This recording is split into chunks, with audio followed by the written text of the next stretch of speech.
Welcome to StudyOrgo's edition of the SN2 reaction mechanism. To start the reaction, we'll consider the reactant, which is going to be a carbon center that is bonded to a good leaving group, such as a halogen, in this case bromine, and it'll be reacted with a strong nucleophile, such as sodium hydroxide.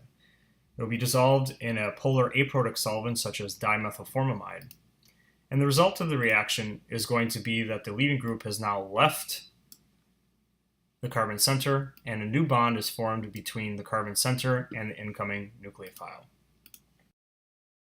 Let's take a look at the reaction mechanism. The reaction mechanism starts by the incoming nucleophile attacking the carbon center. It attacks this carbon center because a dipole exists between the carbon center and the electronegative leaving group, in this case bromine.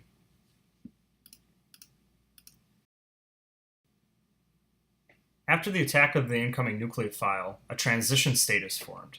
A transition state occurs because the reaction mechanism is concerted. And by that we mean that as the leaving group is leaving the carbon center, the nucleophile is coming in to attack.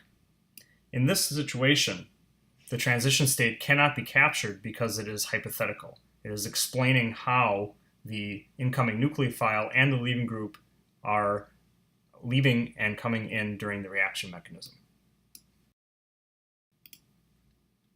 After the nucleophile attacks and the leaving group leaves, we have, as a byproduct of the reaction, a bromide anion, and a new bond formed between the incoming nucleophile and the carbon center. One thing that will always occur in an SN2 mechanism is an inversion of stereochemistry. What that means is that, hypothetically, if the reactant had a stereo configuration of R, after an SN2 mechanism, that same carbon center must have a stereo configuration of S. At StudyOrgo, we like to give you the tips and tricks of all the reaction mechanisms. However, for the SN1 and SN2 reaction mechanisms, as well as the E1 and the E2 reaction mechanisms, the considerations are very much the same. And so to help you with these considerations and to choose the right reaction mechanism, given the products and the reactants that you're assigned to explain, we have devised a study chart under the additional methods section of our website in the study chart section, and by clicking on this link here, we will see a stratification of the different reaction mechanisms and the considerations that you'll have to make for each reaction that you encounter.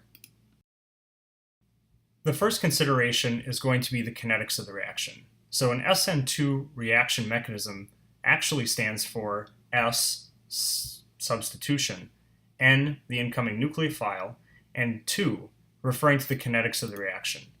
So SN2 reactions are what we call second order.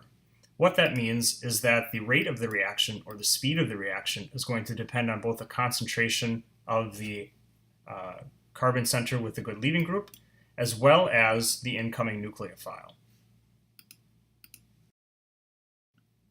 The next consideration is going to be the mechanism. As we said before, the SN2 reaction mechanism is what we call concerted. That means that it is bimolecular, meaning that as the nucleophile is coming in, the leaving group is leaving at the very same time, meaning that the rate constant, or how fast the reaction is going, depends on both the concentration of the carbon center as well as the nucleophile. Next is the solvent. As we mentioned before, the polar aprotic solvent is required for an SN2 mechanism. That's because for an SN2 mechanism, a very strong nucleophile is necessary. In most cases, it's going to be something like sodium hydroxide. But remember that sodium hydroxide is anionic. And that means that we're going to need a polar solvent, like dissolves like, in order to get the hydroxide into solution. So a polar aprotic solvent allows for the polarity that's necessary to dissolve the strong nucleophile, but it also prevents side reactions with the solvent. Any solvent that has an ionizable proton, for instance ethanol or methanol, would side react with the very strong nucleophile and would hinder the progress of the reaction. Next is going to be the substrate. The substrates are going to be stratified by how many R groups they have attached to them. In this case, we see that methyl groups with a good leaving group have the best reactivity for an SN2 mechanism. However, that's not practical. So for most purposes, a primary or secondary carbon is going to give you the best reactivity for an SN1 mechanism. That's because in order for the nucleophile to attack the carbon center, it can't have steric hindrance. And in the case of a primary or secondary, the attack by the nucleophile is unimpaired by a primary or secondary carbon center, but would be severely impaired by a tertiary. Next is the leaving group. Leaving groups such as tosyl or halogens tend to be very good leaving groups. Next is the nucleophile or base strength. The stronger the nucleophile, the better chance that you'll have an SN2 reaction mechanism.